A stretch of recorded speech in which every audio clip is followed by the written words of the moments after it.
Welcome to Chalk It Out, where we spill the tea on what it's really like to be an educator. Hi, I'm Malorie. And I'm Greta. All right, welcome back. Yeah, here we are, another day. Malorie, how is your first month been? You got a new position still, so let's just do a check-in. How's it going? So they were so sweet because they kind of supported me for the first couple weeks, but now I'm completely on my own with discipline. So needless to say, very busy. I'm running through those halls. But on the other side of things, I've built some really strong relationships with students, and I'm already seeing some growth. So very exciting. Yeah. Have you had to chase a student down the halls yet? I have. Well, I kind of followed the student around because every time I got close, he would run. But have you had to chase a student outside of the school No, yet? I have not. Knock on wood. Everyone has stayed inside the school. Love that. Love that for you. Yeah, thank you. And I still wear, some high heels. So still going strong. Wow, that's impressive. Yeah. Definitely not doing that. Yeah. What about you? Yeah, it's been pretty good. They want us to start shifting into like more of a coaching role, which has been kind of interesting. So just sort of trying to navigate that and figure out how to best integrate that into all the paperwork and all the other stuff I have to do. You stay busy at the beginning of the year, so. Yeah, but I do have all of the ALP goals done and sent out to families. Sweet. That's a celebration. Yeah, we don't have the actual ALP yet because we switched platforms. So that'll be a whole other thing. But yeah, I have not used that platform yet. If you're in the school setting, you know how much all those change constantly, like every year or two. I feel like there's a new platform you have to learn. Yeah, it's pretty frustrating. Well, today we are going to talk about giftedness and what it is and how to differentiate for it, how to identify students as gifted, all of the things. Yeah. So it's cool because Malorie and I both worked at a gifted magnet school. Malorie came from a gifted school in Virginia. Yes. Right? And so you actually have your gifted endorsement, correct? In Virginia, I did. I never transferred it. I waited too long between the times. So in Virginia, I only had to take 4 classes. And the school district paid for it, which was really nice. That is nice. Yes, wow. I know. So they wanted you to stay 3 years. That was it, if they helped you pay for it. So I went through that program, but it was cool because I got to meet other teachers in the district. And so I feel like that was a lot of networking. Anytime I had a question, I could send like a quick email. And so just being around teachers, awesome. Yeah. But then when I looked in Colorado, when I looked online, I thought it said 6 classes, but you said it's 8 that you have to take? Is that right? So the program I'm in is 2 years and it's 2 classes per semester. Ugh. So 2, 4, 6, 8. Who do we appreciate? Teachers. Okay. That was lame. I liked it. So that's a lot of classes. It's a lot of classes. It's a lot of work. I'm in my second year right now because I took last year off doing it. Yeah. So I'm in my second year. It's a lot of work. And you have to pay for it. And you have to pay for it. And there's a job requirement, which I feel is really frustrating. If you're going to require it as a position, then they should support you. Yeah. So then you have to take the praxis at the end of it, which I took this past summer and passed. So it's also a little frustrating because I'm taking these classes to prepare me for this test that I've already taken and passed. Yeah. But whatever. It is what it is. I think there's some pros. Like I've definitely learned a lot. There's also, do I really need to know the history of intelligence testing? Is that really going to help me in the job? Yeah. I don't know. My classes were like just characteristics, strategies you can use, kind of an overview of what a GT learner is, but nothing like that. So yeah. So I don't know. We'll see. I think I'm definitely I get something out of every class, but I think like not every part of the class is necessarily helpful. Yeah. But so what do you think? Do you think teachers should have their endorsement when working with gifted and talented learners? It depends because if you're at a gifted magnet school, I do think at least a pared down version would be helpful. Like, I don't know if you really need the classes on like assessments necessarily. Like that's really more geared towards my job because I'm the one giving the cognitive assessments. I'm the one identifying students with other people. So teachers really need to know the characteristics and how to differentiate for students and the social emotional part behind it. I would say that's more important than getting an entire endorsement. So like, I think there should be like a version of it for gifted teachers or teachers of gifted students. Yeah. Whether that's through just professional development in the schools or what. I agree. I think they need some kind of learning, but maybe not necessarily an endorsement. Yeah, for sure. Okay. Okay, so let's talk about like what is giftedness, because it is something that a lot of people have misunderstandings about, and it's also just there's a lot of definitions out there. Yeah. So tell us your definition. Okay, so the way I explain it to people is it's a form of neurodiversity. So if you've never heard the term neurodiversity before, it is basically meaning that your brain is different than a typical brain. Yes. So neuro meaning brain.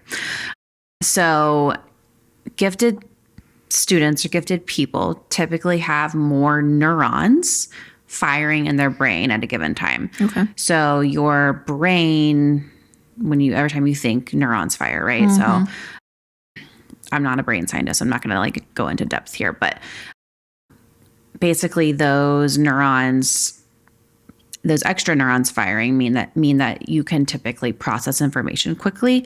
You might have greater capacity for recalling information or memorization.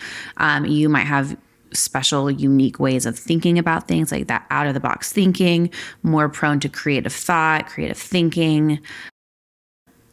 So that is kind of like the gifted brain. And then we say that gifted brain or a gifted student really needs an education differentiated for them because they aren't typical. Yeah, they need acceleration and enrichment. That's what was they kept telling us in my classes all the time. Yeah.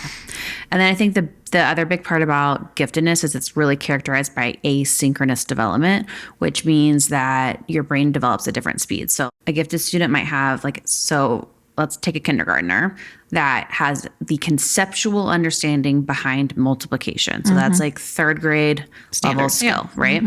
But still is typically developing at a kindergarten level. So like still doesn't have the fine motor skills, still doesn't have the ability to regulate their emotions. Yeah. So they're developed intellectually, but not in these other ways.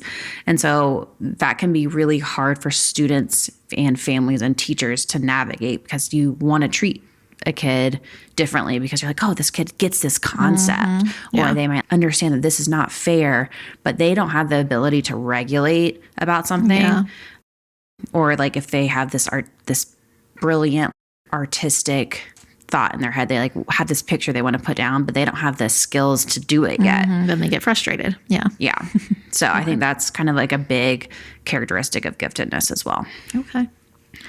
Awesome. So I'll kind of go through some characteristics I've seen in my class, mainly in Virginia.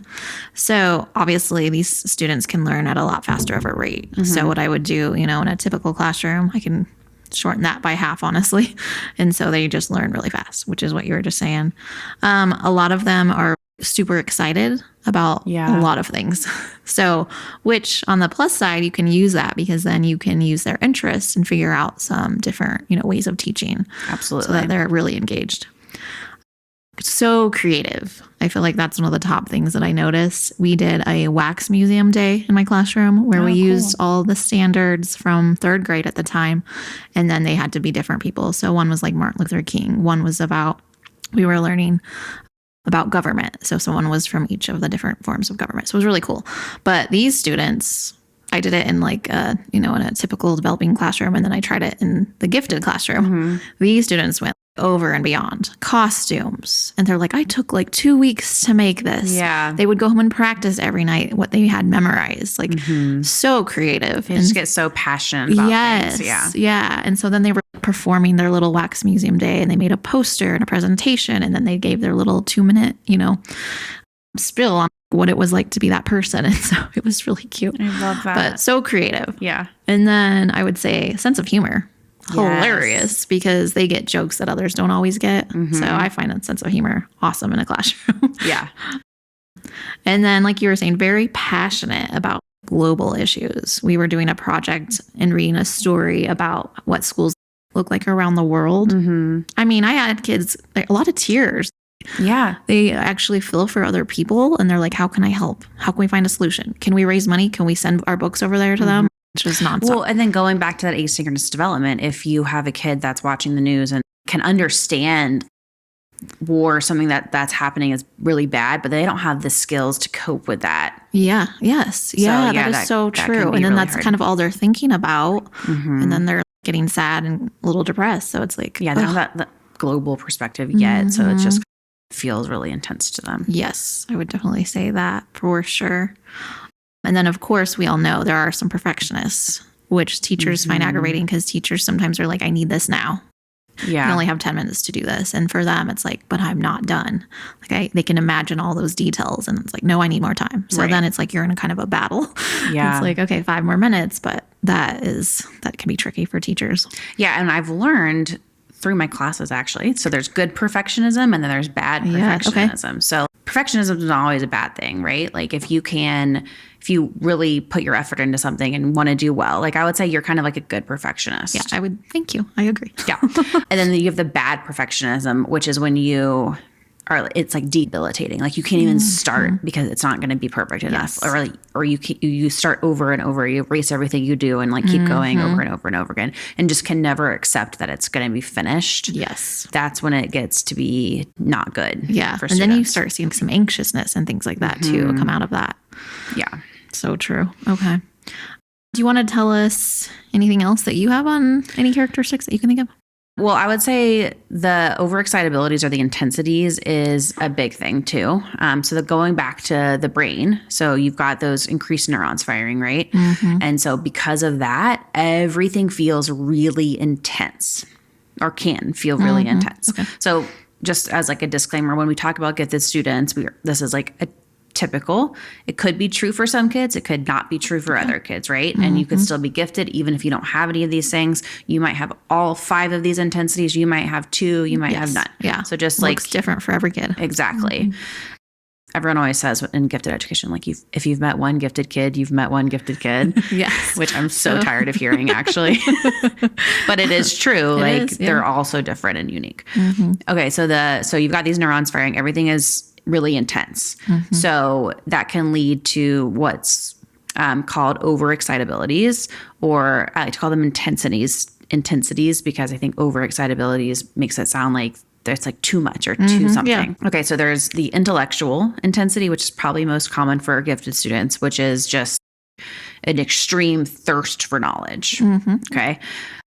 Then you have emotional intensity, which I think is probably the second most common. And that's just I see that a lot more now, I feel like too. Yeah. It's like this inability to regulate yourself. You feel things just really deeply. Yeah. And so that, especially with that social justice piece, that sense of like morality and right and wrong, that can be really intense for gifted students. Yeah. Then there's the sensory intensity. You really are into like aesthetic. You want things to be really nice and pretty, or like you're really into like the way things feel. And you like, I kind of feel like I have this. Okay. Because I've honestly never heard of this. So, because I get really upset when something in my house doesn't look the way I want it to look. Like if it's not cute, you know how I feel about like room decor and stuff. I need my space to look nice, and the way that I want it. And I feel like I get like overly upset about it. Okay. What does that look like for a student? I'm trying to think of someone. It could just be like an extreme appreciation for beauty. Like they might care about their outfits, or they might, I don't know exactly how that manifests in a student. Touch, sensory things, like I have seen that. I think that's more common. Or sounds, like they might be really into music, or this other sounds might be too intense for them. Yeah. They might have just like extreme reactions to things that are unpleasant for them sensory wise. Okay. That makes sense. Yeah. And then there's imaginational intensity, which is just really having that rich imagination. Yeah. Those are those creative kids. Yeah. You have those worlds in your head, really into fantasy. And then the other one is psychomotor. So lots of energy, wanting to move a lot. You just like, I feel like we see that a lot more now too. Yeah. And a lot of times gifted students don't need as much sleep as a regular student. So they might not sleep as much. Okay. Yeah. Wow. So those are the intensities. Awesome. Okay. How about maybe telling others about the process of getting identified? Okay. So what we do is we start with Well, you could go two ways. One, you could start with a referral, or you could start with a universal screener. So in Colorado, every student is in second grade or in fifth or sixth grade takes the universal screener test. Yes. So it's a cognitive ability test. So you start with that. And then once you get those results, you look for students in the 84th percentile or above. We usually say 84th percentile to 94th percentile is sort of that like high potential range, talent development range. Yes. And 95th percentile and above is in that gifted range. Okay. But we never just use one piece of evidence to identify. Body of evidence. Okay. Gotta have that body. So we then look at achievement test. So we look at if they are old enough to have taken CMAS or the state testing, did they get in the 95th percentile or above compared to students in the state? We can look at iReady tests and look at the percentile because that's nationally normed. Yes. So we look for, again, that percentile. We look at classroom work. Are they working at an above level? Like, are they given opportunities for extensions and advanced work? Yeah. That's kind of where it really is nice when teachers do give those opportunities for advanced work. Yeah. Are they taking that on? Then we look at qualitative data. So we give teacher surveys. We have something called scales for identifying gifted students, which is a nationally normed sort of qualitative survey. Yeah. I don't love that one, but we do use it. And then you do a parent survey, teacher survey, student survey. So we're really looking for those traits that we just talked about a lot about coming forward in those surveys. So once we get all of that, we can also look at, so for our culturally, linguistically diverse students or our multilingual learners, we compare the scores based on their language levels. So there's a way to kind of look at the language level of the student and then look at, okay, where are they compared to other students nationally with that same language level? Okay. And are they picking up faster? Is that kind of what you look for? So that's one thing. So we can look at like iReady based on language levels. And then we also look at their trajectory of learning or their growth percentiles of learning English. So we can identify students that way too. And then we also have things for like identifying students with creative ability. So we can do lots of different like types of assessments based on like what we're seeing. Yes. Okay. And so then we take all of that data, we put it in a summary form, and then we meet as a group of at least 3 other gifted facilitators. And then we go through everything and make a determination. Okay. So you need like one anchor piece of evidence in the 95th percentile. And then you need at least like 2 supporting pieces of evidence sort of in that range. Okay. And then from there, then we either identify a student as gifted in general intellectual ability or in a specific area like reading, math, writing, science. I've never identified a student as gifted in science, but it does exist.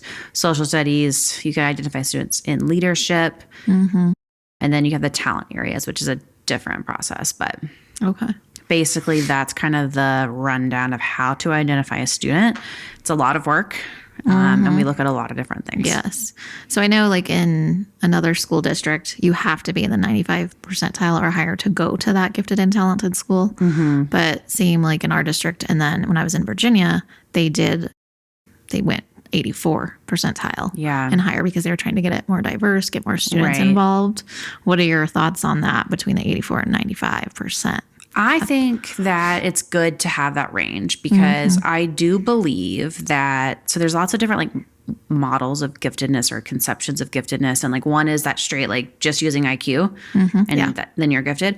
Or thinking about, do I have the potential, like do I have this gift and then I'm going to nurture it through the talent development process and it's going to grow into these talents. Exactly. Which is kind of what I believe that the school I'm at now, so we accept students 84th percentile or above. And I really believe that we identify more students every year. And I think it's because we are developing their talent each year. And so I think that when you push students that kind of have that potential, that they can grow into those talents. Yes, I agree too. Yeah. Okay. And I think it's really important to have diversity and work towards that as your goal, and especially in gifted education. Yes. Yeah, I agree. Yeah. Okay. So the next part is just thinking about what do gifted and talented learners need. So we talked about accelerating, enrichment, connecting to their interests. Do you want to talk to us about going deeper Yeah. And I was standards. also going to say, I think we should explain what acceleration means. Okay. Yeah. Because there's subject acceleration, then whole grade acceleration too. So just as a quick, like, if you don't know, accelerating means like would be going to the next grade level up. So you could either go for that subject or for the whole grade. And there's a lot of misconceptions about acceleration not being good for students. Okay. But actually, like, research has shown that it is good. So, and there's this the acceleration project or something. I can't remember what it's called. But if you go to that, it really does break it down. Because they need to be challenged. It's more thinking about like their social emotional, right? Just making sure they feel comfortable in there. They have supports. Yeah. And everything. Yeah. Okay. So going deeper into standards. Yes. Yeah. Okay. So I would say the easiest way of really been able to think about how to differentiate for gifted students is you take your standard, you identify your verbs and your nouns, and then you think, okay, am I going to go deeper into the content? For example, am I going to give them an above grade level text to read, or am I going to give them another text to analyze?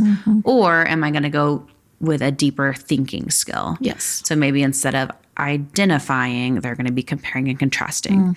Instead of comparing and contrasting, maybe they're synthesizing or something. Exactly. Okay. Yeah. Got it. Okay. And then tiered instruction. Okay. Thoughts on tiering instruction? I think it's good in theory. I have yet to really see it done well. Yeah. And it takes a lot of prep time too, I feel like. So I don't know. I mean, I think I would like to see it done in a classroom or like do it myself, because I haven't done it yet. Try it out. Yeah. Right. And I almost feel like, in a way, when you adjust the standard in that way, you're kind of that naturally leads to a tiered assignment, right? Because you're giving a different assignment. So I guess in that way, you're already kind of doing that. Yeah. Another thought I was thinking about is just teachers. I feel like sometimes don't always understand gifted and intelligent learners. And also teaching is hard, right? Like, especially at the end of the day, you don't have a lot of patience. Sometimes these students require a lot of patience. Yeah. So when it seems like they're arguing with you, they really just want to know like the why, the purpose. They want to feel heard. And I think sometimes teachers and students get into like almost a battle. And so just remember, they need to know the why. They're just passionate. They just are questioning because they want to learn more, not necessarily that they want to argue with you. I think just like teachers wake up every day wanting the best, I don't think students are like, ooh, I'm really going to just make my teacher mad today. I hope they don't. So, although I will say, did you have a student say that? No, but there was a student that I was in Boys and Girls Club, and I was in my classroom. Boys and Girls Club was like in my classroom after school. And this kid the teacher was like, sit down. And the student sat down on a chair, and she was like, no, I meant on the carpet. And then he went into the hallway to sit down on the carpet, Oh no. And he was obviously just being a little, a little laundriness going on there. But it was funny. And that is an example of just sometimes they take things really literally just to mess with you sometimes. Oh yeah. They can get a little stuck is what I say. That's funny. It was funny though. Oh my gosh. Okay. Anything left, or does that? The last thing I'll say is my hot take on ALPs, or advanced learning plans. Oh no. Can't wait to hear this. So in Colorado, each gifted kid has to have an advanced learning plan, which basically is a academic goal and a social emotional goal. Yes. And then you're supposed to list instructional strategies for the teachers. And it has just become this compliant paperwork. Yeah. And the goals, my kids hate setting goals. Actually, that's not true. Some kids hate setting goals with a fiery passion, and some are like, yes, let's set a goal. Okay. And it's just interesting the differences between those two types of people. Yeah. I would love to do a study on like why that is. But and then also, are teachers using those, do you think? No. Yeah. And I think that's where we're going wrong. It's like and then I'm hearing students say like, oh, I wish I wasn't gifted. I don't want to be good at this anymore because it's too much work. Ooh, yeah. I literally this week had a kid say, I don't want to be good at art anymore because it's too much work, because he didn't want to put his goal in, like And I was like, ugh, that is not what we want. No, yeah. That's the opposite. You want them to be excited about it, yeah. So it really, in my mind, it should be a programming plan for teachers more, or like a training. I don't even know, but it currently, I don't believe it is successful. Yeah. And I have tried many different things to try to make it meaningful, and we're getting there, but it's hard when it has to be a standards-based goal and the kids are just like, I don't want to, but then the teacher has to monitor it. So it has to be something that they're doing in the classroom. So it can't just be like a random passion project. Yeah. Because the teacher has to monitor it and support them. And then I don't know. It just they're already doing so much progress monitoring as it is in the classroom. I don't know. It seems like that's a lot. Yeah. When I taught, maybe things have changed now in Virginia, but they didn't have goals. Ours, whenever we'd get together in our gifted and learning professional development, we would just look at data. Where are these students growing? How are they growing? How are you going to push them? So that's what we looked at. They didn't really have a goal though.